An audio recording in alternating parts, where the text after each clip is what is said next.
I want you to picture the last time you were at, say, a really loud bar or a crowded cocktail party. The acoustics are just a nightmare, right?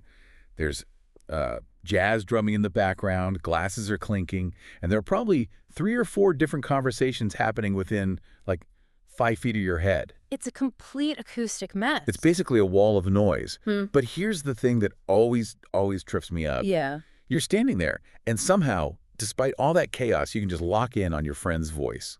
You hear the details of their vacation, you laugh at their jokes, and you completely tune out the guy shouting about crypto right behind you. Right. We take that for granted, but when you stop and think about the physics of it, I mean, shouldn't that be impossible? If your ears were just microphones, yes, it absolutely would be. A microphone just captures everything equally. Right. If you recorded that party and played it back later, it would just be a garbled wash of sound. But you aren't a microphone. I feel like a microphone sometimes. I mean, I just sort of open my ears and let the world in. That's the illusion. We tend to think of listening as this passive thing, like we're just sitting back and receiving data. But we're looking at a foundational paper today by Jennifer Pardo and Robert Remez called The Perception of Speech. And they argue the exact opposite. They say listening is actually a frantic creative act. You are constantly, hallucinating reality based on just tiny little clues. Hallucinating, that's a pretty strong word. It's accurate, though.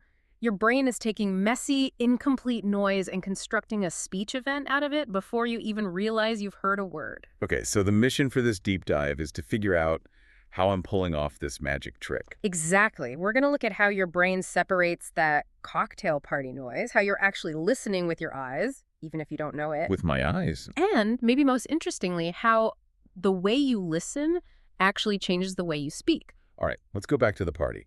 You mentioned the cocktail party problem. I've had this term thrown around, but is it actual science or just something people say at mixers? Oh, it's real science. It dates back to the 1950s. The core issue is that the audio environment is transparent. Transparent. Like a ghost.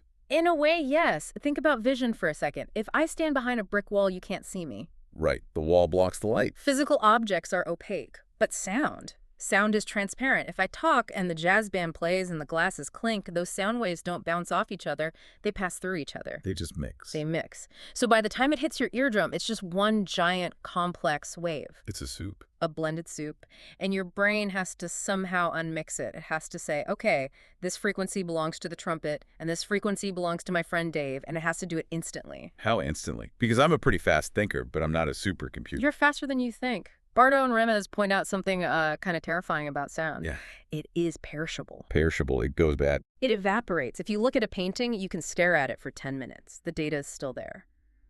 But sound, the auditory trace, the raw echo of sound in your brain, lasts maybe 100 to 400 milliseconds. That's what? Less than half a second. Much less. Yeah. If your brain doesn't organize that noise into a word or a pattern immediately, the data is just gone, deleted. You can't rewind the raw tape. So that creates this massive pressure on the system. My brain must be panicking constantly. It creates an urgency to find a pattern, any pattern. And this is why we are so good at hearing speech, even when the audio quality is, well, garbage. What do you mean? We don't actually need the sounds of speech to hear speech. Wait, hold on. Of course we need the sounds. If I call my mom and the connection is bad, I can't hear her. I need the crispness, the tone, the hum of her voice. You really, really don't. And the researchers proved this with something called sine wave speech. It's one of my favorite experiments in this field because it sounds absolutely ridiculous. Sine wave speech. What is it? Okay, so they took a recording of a sentence. Then they stripped away all the vocal stuff. No buzz from the vocal cords, no breathiness, no warmth. Okay. They replaced the energy peaks of the voice with just 3 or 4 computer-generated sine waves. Sine waves? You mean like the beep noise from a hearing test? Exactly those, just simple whistles. It sounds like R2-D2 having a complete meltdown. Oh. Seriously, if I played it for you without context, you'd say it was sci-fi sound effects. You wouldn't even recognize it as human. So if it doesn't sound human, how is it speech?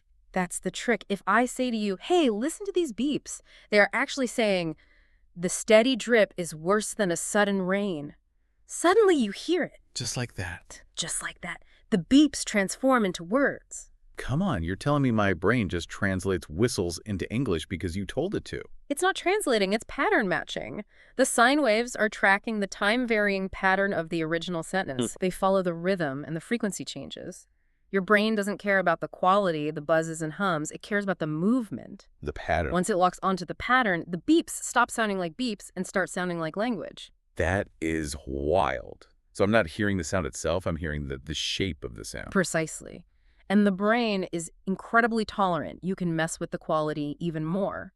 Pardo and Remez discuss something they call acoustic chimeras. Okay, a chimera is a monster with a lion head and a goat body. What on earth is an acoustic chimera? It's a monster sound. Imagine you take the envelope of a spoken sentence, the rhythm, the volume, the way it gets loud and soft. Okay, the shape. Then you take the fine structure of something else, like, I don't know, a counterbassy jazz track. So, jazz that talks. Think of it like this. Imagine a trumpet player. But instead of playing notes, the trumpet is blasting out sound in the exact rhythmic shape of the sentence. Please pass the salt. Okay.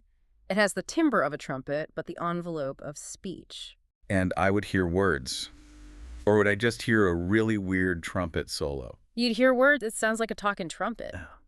Your brain ignores the fact that the material is brass and air. It recognizes the pattern as speech. That explains why I can understand a death metal singer or a robot voice in a movie or my friend yelling through a mouthful of pizza. It's all pattern recognition. We separate the message from the medium. But here's where we have to challenge your earlier comment about opening your ears. Oh, yeah. Because Pardo and Remez argue that we are all, in fact, auditory visual synesthetes. Synesthetes, that's when people, like, smell colors or taste numbers, right? In a broad sense, yeah, it means blending senses. We don't just use our ears to hear, we use our eyes. You have to know the classic experiment where you dub a sound over a video. I think I know the one.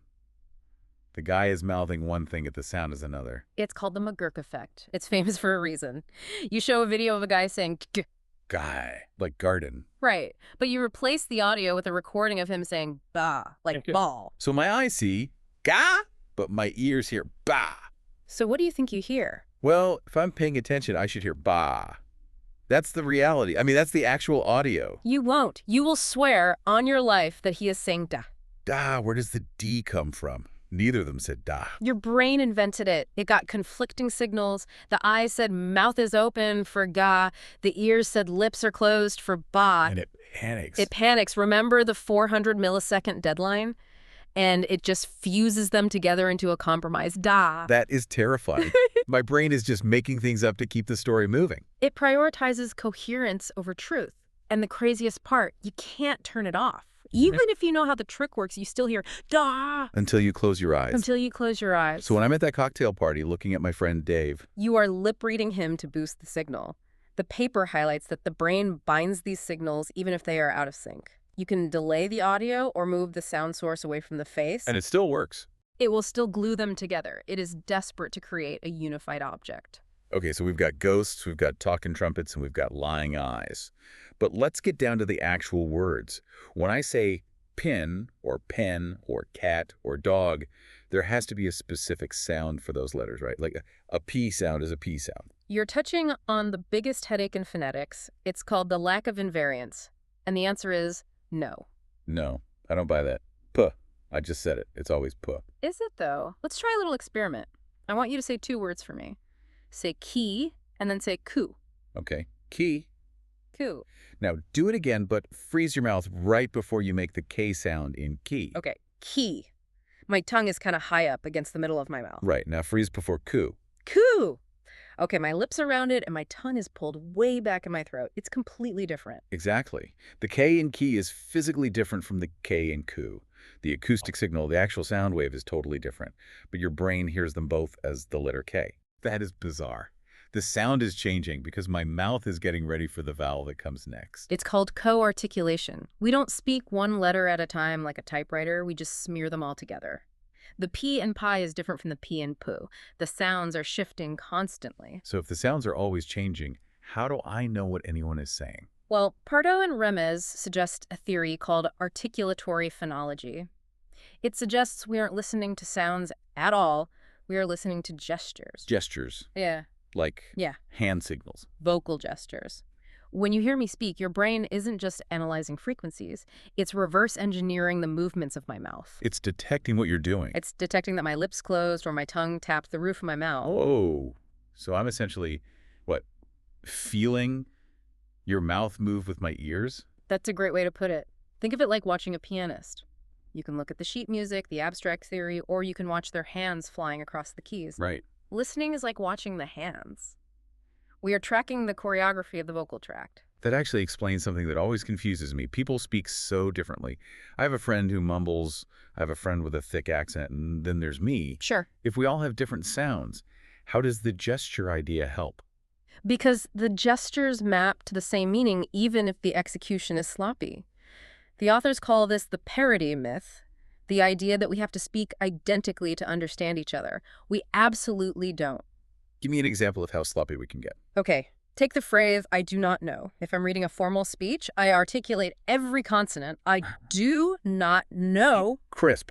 Yep. Very clear. But in casual conversation, it becomes, I don't know. Or just dunno. Or if you're a teenager, it might just be a grunt, like, uh-oh. And yet, if I ask my teenager where the keys are and he goes, uh-oh, I know exactly what he said. Because the gestural pattern, the rhythm and the intonation is preserved, even if the individual sounds are completely destroyed.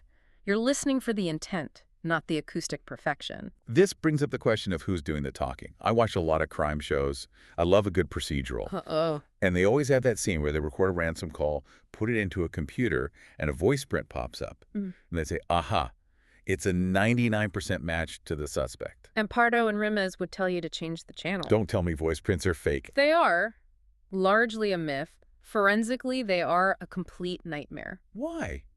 A fingerprint doesn't change. Why would a voice print? Because your voice is fluid. It's biological. The way you say hello in the morning when you're groggy is acoustically different from how you say hello when you're excited or stressed or talking to a baby. So the variation within one person is huge. It's often bigger than the variation between two people. So there's no specific frequency fingerprint that is uniquely mine. Not really, but we are amazing at recognizing people. Just not by their frequency. We recognize their idiolect. Idiolect? That sounds like a disease. It's your personal style. It goes right back to the gestures.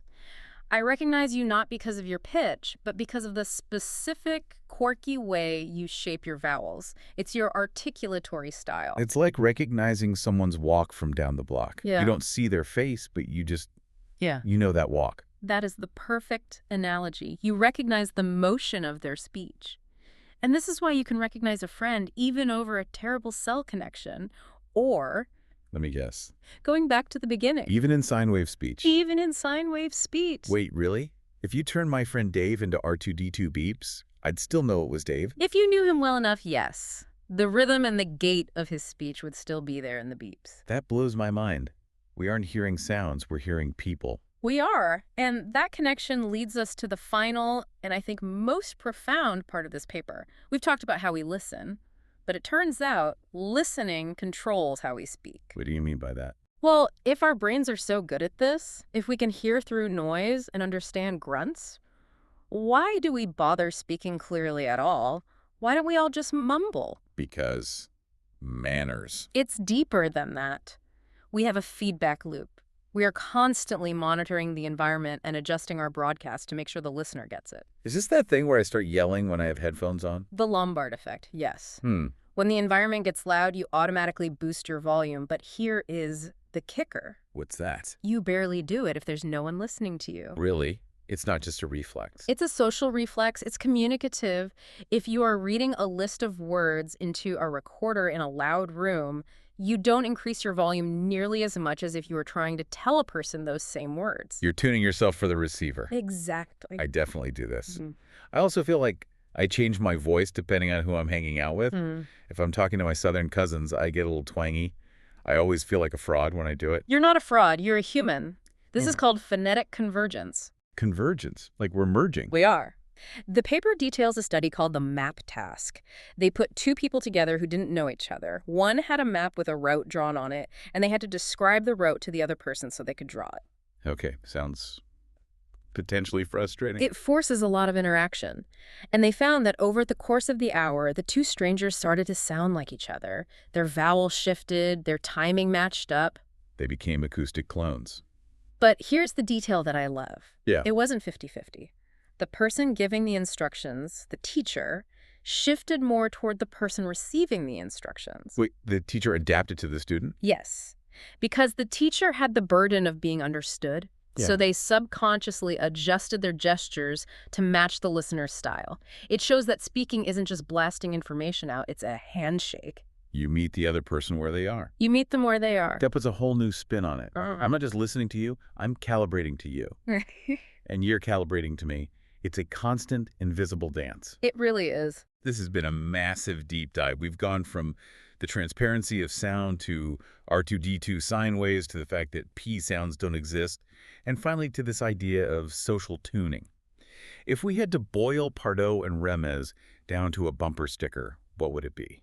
I'd say, hearing is active. You don't receive speech, you create it. You track patterns across eyes and ears to find the meaning, regardless of the noise. And we do it together. And we do it together, which leads me to one final thought to leave you with. Lay it on us. We just proved that you constantly adjust your voice, your pitch, your accent, your speed based on who you are talking to. You sound different with your boss than you do with your partner. You sound different with your toddler than you do with a cop. Sure. So if we are always acting as a mirror for the person we're talking to, do you actually have a true voice? Or are you just a collection of all the conversations you've ever had? I don't know if I can handle that level of existential dread right now. I'm going to go talk to my cat and see if I start meowing. Thanks for listening to The Deep Dive. See you next time.